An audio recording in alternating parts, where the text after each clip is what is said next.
Hey folks, Yishai Fleischer here. Shana Tova, happy Rosh HaShanah, happy New Year. According to Judaism, this is the day where Jews and Gentiles are judged. It's the beginning of the judgment period. There's still Yom Kippur to fix up everything.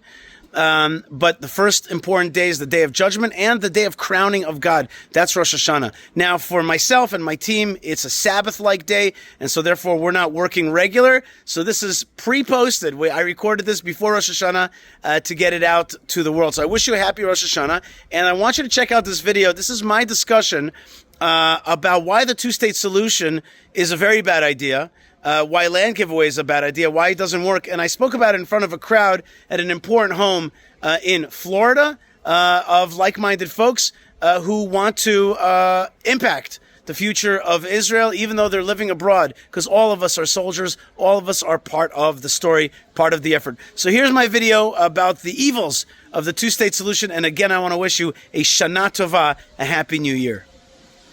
Folks, we need warriors right now. The situation in Israel is not simple.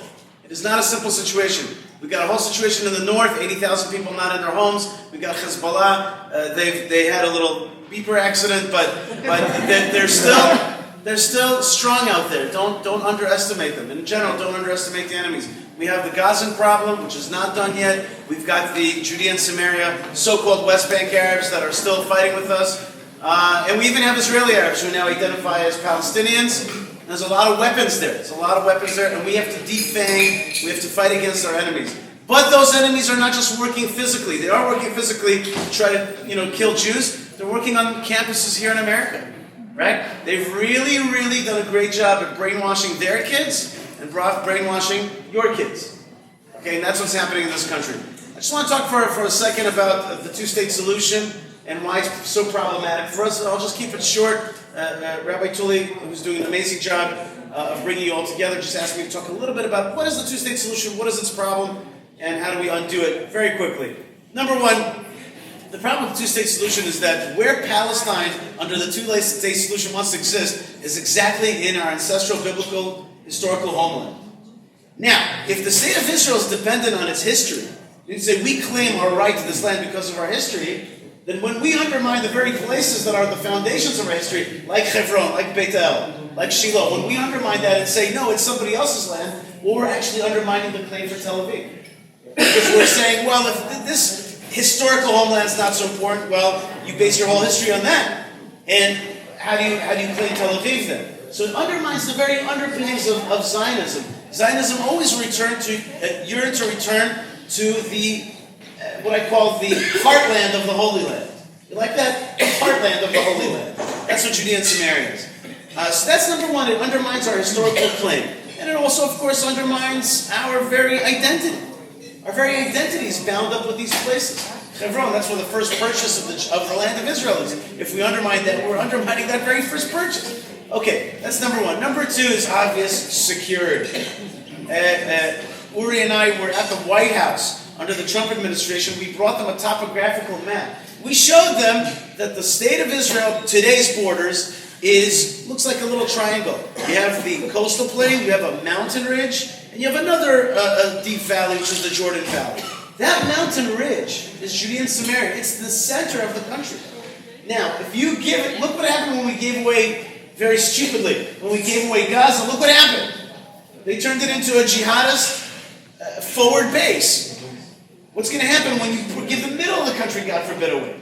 And by the way, here's a little surprise fact. What is the central city of the mountain ridge of Judea and Samaria?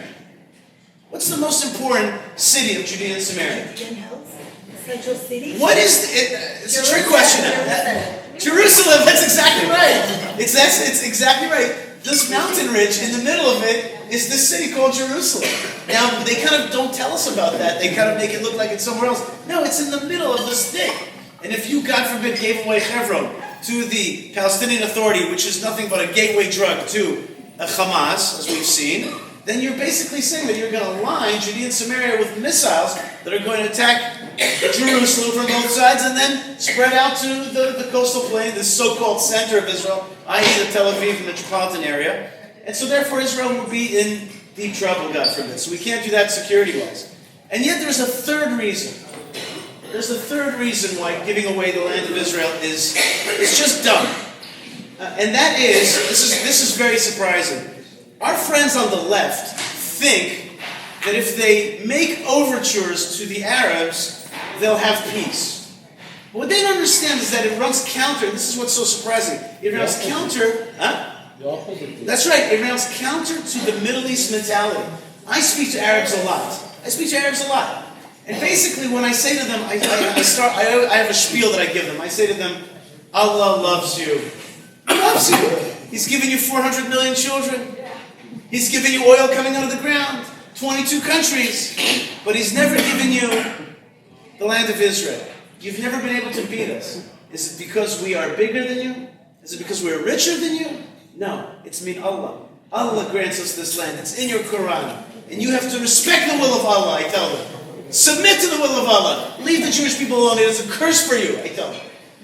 And they're always like, here's what happens. This has happened like 1,000 times. They go like this. Yes. You are right. But, and here's the but. They go, you have left the Sinai. You have left South Lebanon. You have left Gaza, which is Gaza. You have left the West Bank. You are shrinking. Allah is with us and we are patient. Every time they say to me, you guys are shrinking away. And in their mind, we're actually nothing but a continuation of the Crusades. The Crusades were kicked out, then the British came back in, kicked out the Turks. That's the new Crusades, then they left us there. We're an outcrop of the British Crusader Christendom thingy. That's the way they see it. And they see us as shrinking away once again. So, what happens is, when you shrink, you're actually going into that mindset that Israel's going away. So you think you're getting peace, you're getting the opposite. You are giving a backwind, you're giving tailwind to the sails of the jihad. And this is what our friends on the left never understood, is that actually all their talk of compromise is not the way Arabs understand it. They understand it as weakness. And then they have contempt. What's the language of the Middle East? Arabic, Farsi, Hebrew. The language of the Middle East is respect. Respect. And when they see you shrinking, when they see you talking about giving away your capital, they have contempt for you. When you're strong and big and robust and you push back, then they're like, that's our cousins. That I can deal with. That I can understand. Okay? It's from our strength. This is, here in America they say peace through strength, but it's true. A big Israel, a strong Israel is actually a force for Middle East peace. It is. And a one Jewish state is a formula. A strong, big one Jewish state is a formula for Middle East peace. That's what the Arabs want, by the way. The UAE, that's what they want us to be. They want us to kick ass. Huh? That's what they want. They want the Saudis, you know what they want to get rid of? Jihadism. Even though they're the fathers of some of the jihadism. Today they want to get rid of it because it threatens them. And so they're looking to Israel to be big and strong, and the two-state solution simply does not work. Folks, there's a lot of people. I have a new name for people like the Biden administration. I have a very simple, technical way that I call them. I call them Israel shrinkers. They want to shrink Israel. See, that way nobody can deny that. They can't deny that word. I'm not calling them anti-Semitic. I'm not saying big bombastic words. I call them Israel shrinkers. There are Israel shrinkers out there. They want to shrink us. Now, if you look at the Palestinian-ism, if you go to the old city of Jerusalem, and certainly Hebron, if you see the tchotchkes that they sell, right? The cups, the keychains, they have a map that looks very much like the state of Israel. And it says the word Palestine over all of it. There's no two-state solution. There's no two-state solution. It's just a ploy. And Arafat used to say this all the time. He's like, we're going to get them in pieces. That's what they mean by peace process. They mean pieces process. And so we have to be real. Now, I want to finish up, so I want to let other people speak, but I want to say very, very short and simple. Everybody that's in this room has a uniform on right now in my eyes, which is a uniform of the IDF. We had that amazing beeper thing. It's amazing, if it was us. But we also had 4 soldiers killed. I can tell you right now, my kids go to school, and they're a little bit scared. And we have, as I said, 80,000 people not in their homes. We have, by the way, a big economic problem as well. This war is very costly. It's taking a long time. There's a lot of people pulling out. There's barely any flights coming in. We've always flown El Al, okay? But I had a bar mitzvah just now, and many of my family members got their tickets canceled. So we are in a situation that is not a simple situation right now. And I want to say something very important. We have to stop thinking that our enemies are dumb.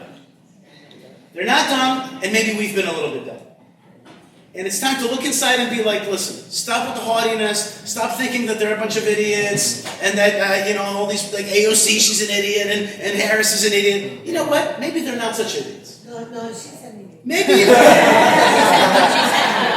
She's one way or the other. She's a woman that could very well be at the top of this great nation. And she has goals to shrink us. Her whole team around her are Israel shrinkers, if not Israel haters. And we've got to snap out of it. We've got to snap out of it, and we've all got to understand that this is a crisis time, and that we all have to don the uniform of the IDF, all of us. Wherever we are, if we're in South Florida or wherever we are, we've got to be part of the fighting team. We just need to get into a fighting mode, and like a no-joke fighting mode. This is the real time. I'll finish with this. Although there is a crisis now, crises are also always a time of opportunity. And as we Russian Jews say, crisis is a terrible thing to waste, okay? There's an opportunity here. There's an opportunity for what we call in Israel, lachlif disk, okay? To have a switch in mindset. And the ship is turning slowly. Huh? Lachlif disk. היום הצעירים אומרים דיסק. לא חשוב. בכל אופן, the effort right now that we have to have is to have a policy change of way of thinking, to be more robust, to push out bad guys. Jihadis have no place in our land or on our borders. Jihadis should not be armed with 150,000 rockets.